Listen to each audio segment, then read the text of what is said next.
Oke, yuk sini yuk. Jenis reaksi yang terjadi pada haloalkana, kecuali apa aja sih? Haloalkanya itu bisa jenis reaksinya apa aja yang terjadi pada haloalkana? Ayo, apa aja? Betul, yang pertama ya reaksi susi-susi. Susi-susi. Substitusi. Substitusi. Gitu ya. Kalau haloalkana itu disubstitusi dengan basa, dia disubstitusi dengan suatu basa, dia nanti bisa menghasilkan alkohol. Gitu ya. Alkohol. Jadi haloalkananya yang disubstitusi atau diganti ya, substitusi itu ya.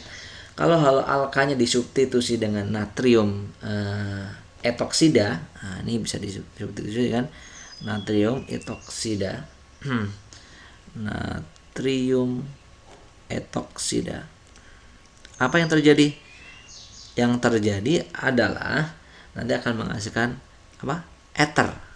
Gitu. Substitusi berarti substitusi benar. Gitu ya. Terus ada lagi apa? Menghilangkan atau apa? Eliminasi. Kalau substitusi itu mengganti, kalau eliminasi menghilangkan. Eliminasi gitu ya. Sip. Oke. Eliminasi terhadap suatu alkana dilakukan dengan reaksi basa kuat dalam alkohol pada suhu tinggi, gitu ya. Lakukannya gitu tuh. Jadi yang harus dilakukan adalah reaksi basa kuat dan dalam alkohol tapi suhunya tinggi. Berarti ini reaksinya harus apa nih?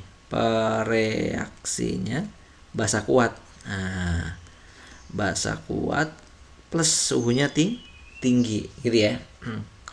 Dalam alkohol tapi ya. Dalam alkohol. Suhunya tinggi, alkohol. Oke. Suhu tinggi. Itu yang harus dilakukan dalam proses eliminasi haloalkana. Oke, terus apa lagi kira-kira ya? Ada reaksi reduksi. Ini eliminasi. Oh, ada berarti nih. Oke, terus ada reduksi. Apa reduksi? Reduksi kalau ini mengurangi, ya, asal katanya mengurangi.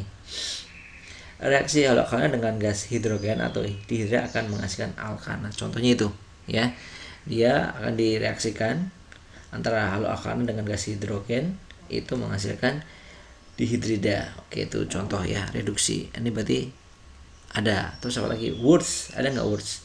Ada, ya. Reaksi disebut reaksi Wurtz. Apa bahasanya Wurtz gitu ya. Gitu ya. Reaksi Wurtz ini merupakan reaksi pembentukan alkana dari haloalkana dengan logam natrium, ya, dengan mereaksikan dengan logam natrium. Berarti ini ada juga. Ada berarti nggak ada mana kecualinya. Betul, ini dia. Gitu. Oke, ngerti ya? Sip, oke. See you. Bye-bye. Sukses buat kalian.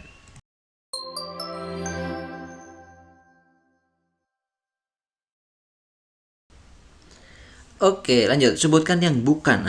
Sekali lagi nih, yang bukan ya. Yang bukan termasuk dalam penggunaan senyawa haloalkana dalam kehidupan sehari-hari.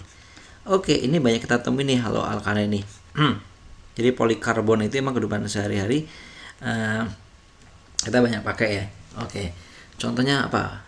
PVC. Ini banyak dipakai kan? Untuk selang gitu ya, untuk apa namanya? Untuk paralon gitu ya, kita gunakan PVC.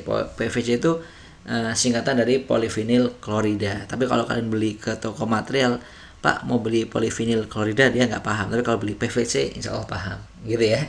Oke, itu bisa pakai menggunakan pipa plastik yang apa atau pralon gitu maksudnya, atau bisa buat bikin CD gitu ya, compact disc itu juga bisa gitu ya, dan sebagainya. Ini polyvinyl klorida. Oke. Sip, berarti ini benar ya. Terus ada lagi apa ya? Teflon. Teflon juga ini pakai haloalkana. Teflon itu sebenarnya singkatan juga sih dia. Tetrafluoroetana sebenarnya ya. Tetrafluoroetana ini bisa di perlengkapan dapur tuh ya, teflon itu untuk wajan anti lengket. Oke, ada berarti ya. Terus ada juga buat obat anestesi. Nah, obat anestesi itu biar obat bius ya, obat bius. Nah, obat bius biar nggak kerasa sakit atau anestesi. Nah, bukan tesi pelawak bukan ya. Oke, ada gitu ya. Terus ada juga dia buat apa ya? DDT. DDT itu apa?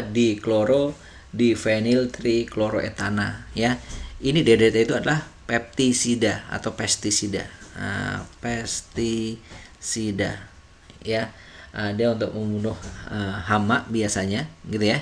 Nah, tetapi di sini untuk yang khusus di haloalkana itu dia pakainya DDT dan Gaxman ya. Ada juga DDT, ada Gaxman. DDT itu tadi singkatan dari difenyl trichloroethana gitu ya. Atau ada juga apalagi ya, ini Gaxman. Terus Gaxman itu atau biasa disebut juga hexaklorosikloheksana kalau nggak salah. Gitulah pokoknya ya. Oke, nah ini ada juga. Cuman DDT ini sudah banyak ditinggalin karena dia banyak residu, jadi kurang baik buat lingkungan gitu ya. Tapi dia bisa dibuat ini gitu ya. Sip, berarti yang nggak ada mana? Ada ini, kecualinya ini ya. Berarti kecualinya adalah aroma buah. Nah, kalau aroma buah itu banyak dipakai di mana? Di ester gitu ya. Sip, itu dia. Berarti jawabannya yang E. Oke, see you. Dadah.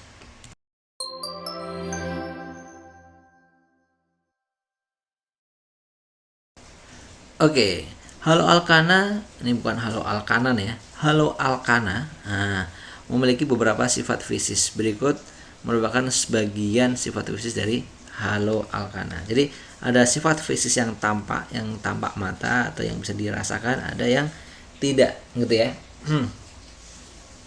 Oke, contohnya yang tampak itu apa? Ya seperti dibilang ada ini. Apakah dia berwarna, bau, lalu dalam air, itu dia yang tampak. Oke. Sedangkan haloalkana itu sifatnya yang tampak itu adalah dia betul tidak berwarna. Tidak berwarna. Gitu ya.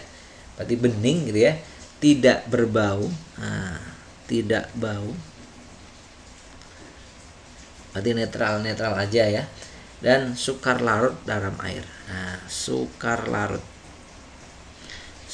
larut dalam air. Itu sifat fisik yang langsung bisa kita lihat gitu ya.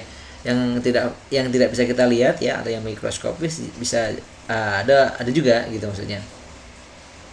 Adanya halogen kan dia terikat tuh dalam haloalkana gitu ya. Itu menyebabkan kepolaran ikatan di haloalkana sehingga sebagiannya bersifat polar. Jadi sebagian haloalkana itu bersifatnya polar karena ada halogennya itu bersifat polar. Sifat polar ini kan nggak bisa dilihat secara physically langsung gitu ya. Oke. Dia juga memiliki titik didih yang lebih tinggi dari alkana dengan kondisi atom C-nya sama. Saat jumlah atom C sama, dia titik didihnya didihnya lebih tinggi dari alkananya sendiri. Gitu, lebih gitu.